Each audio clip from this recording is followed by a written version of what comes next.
You're right guys, in this video I'm going to be making a walnut and maple box for my good friend Tammy. I hope you like it and I hope she does too.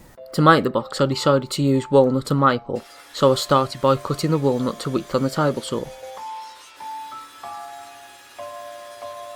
Once I had all 4 pieces cut to the same width, I could lower the blade to create a rebate on the sides. I kept removing material at the table saw until I cleared the edges. This will receive the maple top and bottom pieces later. To cut the boards to length, I first set the miter saw to 45 degrees and then proceeded to cut them to length.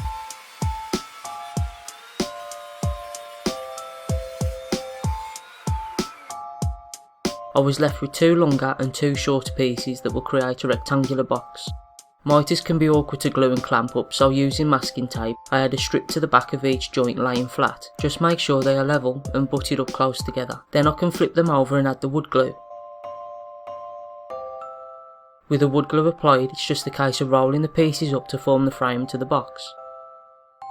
A final piece of tape closes the box and holds the pieces together while the glue dries. I made sure to check it was square before the glue set. After leaving it overnight to dry, it was time to cut the maple to size. I ripped it to width at the table saw. I got as close as I could and then used my hand plane to get a snug fit.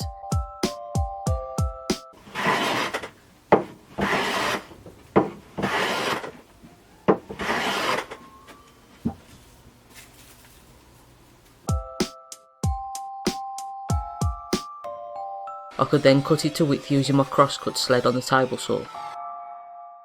I was really happy with the fit.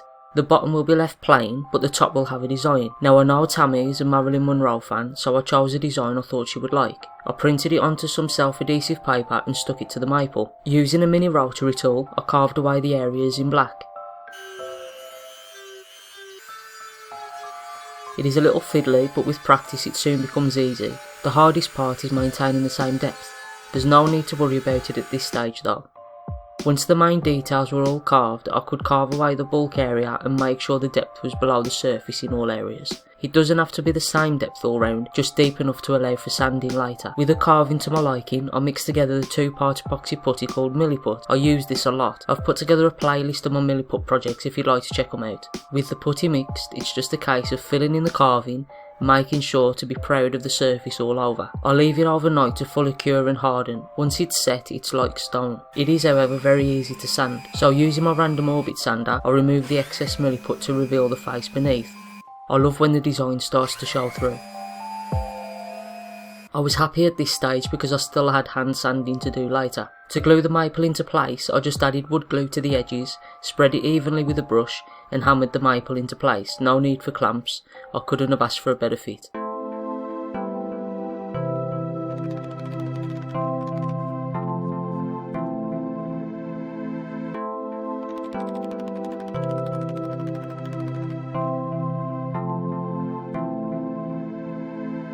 Once the glue had dried, I could separate the top from the bottom of the box. I did this by cutting it free on the table saw. This may look dangerous, but if you're comfortable with the tool and you take your time, it's very simple to do.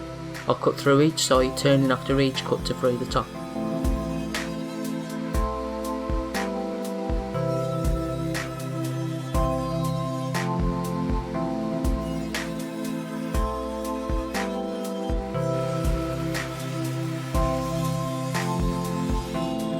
I wanted to use some concealed hinges for the box, and I found these smart hinges at smartboxmaker.com. I'd like to thank Andrew for very kindly sending me these to try out and to show you.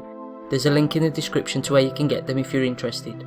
The hinges have a stop just past 90 degrees so the box lid will stay open and not fall back. To install the hinges you can use an 8mm or 5/16 of an inch bit. I raise the bit so it's flush with the hinge. I then move the fence into place. The distance will differ for the thickness of the box walls. I set the fence so the bit would be centred on my box's sides. From the cutting edge of the bit, I measured 34mm and then set a stop block to that mark. I'm not plucking these numbers out of the air. There are very handy instructions on how to fit the hinges on smartboxmaker.com, links in the description. With a stop in place I could route the groove to accept the hinge.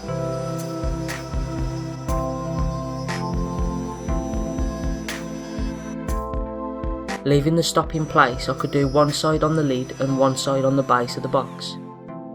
To do the other sides, I needed to transfer the same 34mm mark to the opposite side of the bit and add a new stop. This cut is usually the wrong way to use a router on the table, but taking it slow, it's a simple procedure.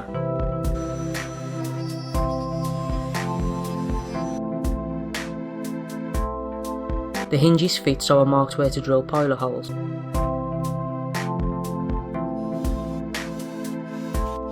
The hinges come with screws, which is great. I removed the hinges and sanded the box to 320 grit by hand. I could then spray the finish. I really like Monroe's gloss lacquer for this. I gave all the sides 4 coats, sanding between each one. Then I fitted the hinges and the box was finished.